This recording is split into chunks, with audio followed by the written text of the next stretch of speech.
An angry stranger suddenly entered a cafe, pointing an accusing finger at Clint Eastwood. What followed was a conversation so unexpected that it challenged the prejudices of all who witnessed it. It was a windy afternoon in the heart of San Francisco. The aroma of freshly ground coffee wafted through the air, mingling with the clatter of conversation and the clink of cups. At a table near the window, a man sat silently leafing through a thick book. Clint Eastwood, a name that had resonated through generations, but who at this moment was just a customer, an elderly man looking for a moment's peace and quiet. He wore a worn leather jacket, faded jeans, and a hat tilted slightly to his forehead. Despite his notoriety, he had hoped to go unnoticed. But the anonymity didn't last long. A sharp voice broke through the din of the cafe. "You think you're better than us, don't you?" Conversation came to a screeching halt. All eyes turned to a man in his 40s, his face scarred by hardship, his eyes burning with barely contained anger. His clothes weren't tattered, but they bore the visible signs of a hard life. His tone was aggressive, his body tense, ready to explode. Clint looked up slowly, a flash of surprise passing through his clear eyes, but he didn't flinch. This was not what he had intended when he chose this cafe for a moment of calm. The man took a step forward, his voice trembling with bitterness. "All your life, you've had everything handed to you on a silver platter. Do you even know what it's like to struggle?" An uneasiness set in among the other customers. Some exchanged worried glances, unsure of what to do next. The barista behind the counter hesitated, her hand hovering near the phone, ready to call for backup if necessary. Clint, on the other hand, didn't move. He gently closed his book and placed it on the table, raising a sharp eyebrow at the man. "Sir," he said in a calm but serious voice, "I don't know what's got you in such a state, but perhaps we could talk about it." The man burst into a bitter laugh. "Talk? You want to talk? What could a guy like you possibly have to say that would interest me?" Silence thickened in the cafe. No one dared move. But then Clint did something no one expected, something that would change everything. He leaned back slightly in his chair, without tension, but with quiet vigilance. The man in front of him radiated rage, but Clint didn't flinch. He slowly raised a hand and pointed to the empty chair in front of him. "Sit down." His voice was calm, almost disarming. The man flinched slightly, as if caught off guard, but the anger didn't go away, his body remaining tense. "Why should I sit with you?" he spat. "You're just another privileged person who'll never know what it's like to live in the real world." A few customers shifted nervously in their seats. The barista made a discreet movement, ready to intervene, but Clint remained calm. "Maybe you're right," he admitted, his deep voice echoing in the cafe's silence. "I haven't lived your life, but if you sit down, maybe you can tell me what it's like." The man seemed to waver for a second. Clint's quiet assurance wasn't a provocation. It was an invitation. It was an invitation. Yet instead of sitting down, the man leaned even closer, lowering his voice but keeping his tone sharp. "You think I owe you my story? You think it's going to make you feel better?" he tossed sarcastically. Clint didn't look away. He kept his composure, his piercing eyes staring at the man without blinking. "I think every story deserves to be heard." His words floated in the air, cutting through the silence of the cafe. The man hesitated, unsure whether to lose his temper again or accept this strange mark of respect. Meanwhile, the other customers continued to observe, their curiosity now mingled with a glimmer of hope. They didn't know where all this was leading, but none of them could look away. Finally, after what seemed an eternity, the man grabbed the empty chair and dragged it across the floor with a loud creak. He dropped heavily onto it, crossing his arms in a defensive posture. His jaw was clenched, his eyes scanning Clint as if looking for the slightest flaw in his imperturbable calm. "All right," he grumbled. "You want to hear about the real world? I'll tell you all about it." The atmosphere in the cafe changed. The tension hadn't disappeared, but it was no longer as suffocating. Behind the counter, the barista slowly lowered her hand, moving away from the phone. As for the customers, they pretended not to be listening, but they were all hanging on the man's every word. Clint nodded slightly, leaning forward a little. "I'm listening." And so the man began to speak. But what followed wasn't just a story, it was a revelation. The man took a deep breath, his torso rising and falling heavily as if trying to steady himself. When he opened his mouth, his voice was lower, more restrained, but no less raw.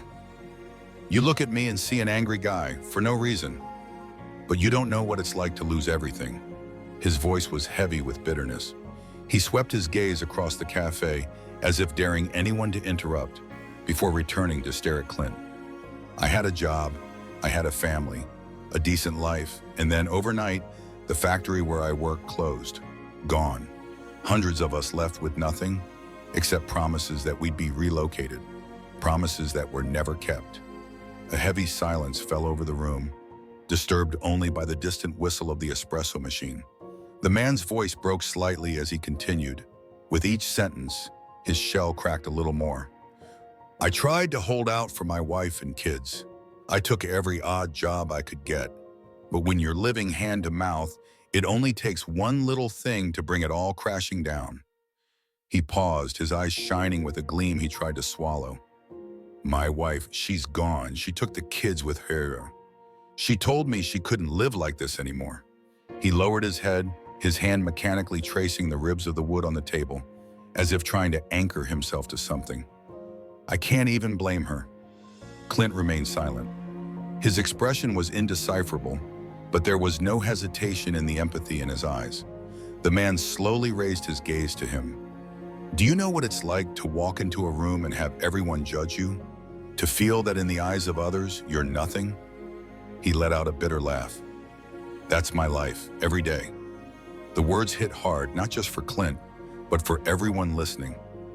A woman sitting nearby looked away, staring into her coffee as if trying to digest what she'd just heard.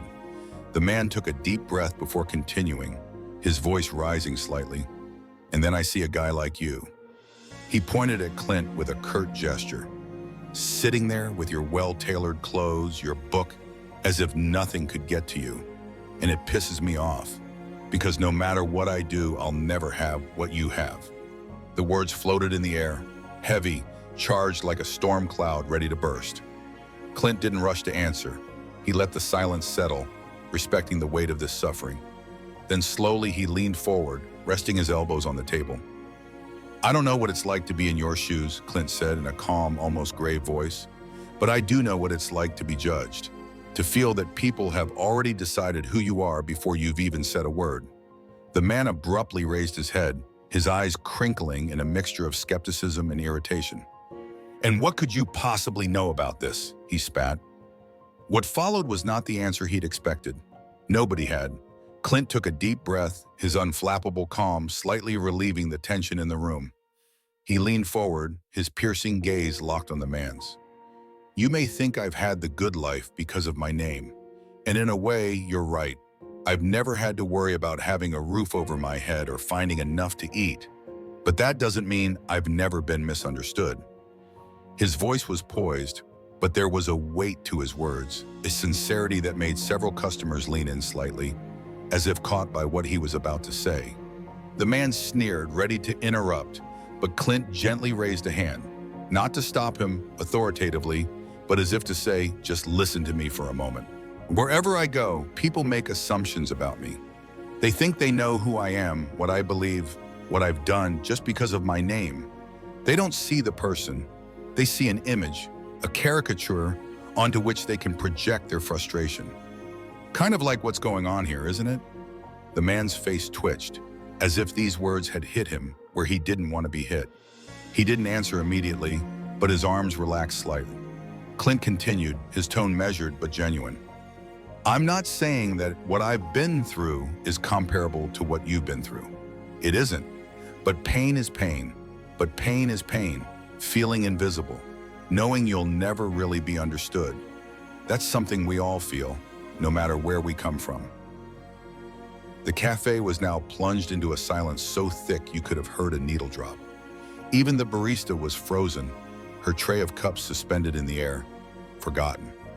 Clint leaned back slightly, giving the man time to absorb what he'd just said. I'm not here to argue with you. I'm not even here to change your mind. I just want to understand. Because I think we all carry things that nobody else sees. And maybe if we listened to each other a little more, we'd be a little less hard on each other. The man's jaw contracted. For a moment, He looked ready to explode again. But instead, he exhaled sharply, as if finally releasing a weight too heavy to bear. "Do you really believe what you're saying?" he asked, his voice lower, almost hesitant. Clint nodded. "I do, and I think you do too, deep down. Otherwise, you'd never have told me your story." The man blinked, his armor cracking a little more. He rubbed the back of his neck, glancing around the cafe, as if noticing for the first time how many people had followed the exchange.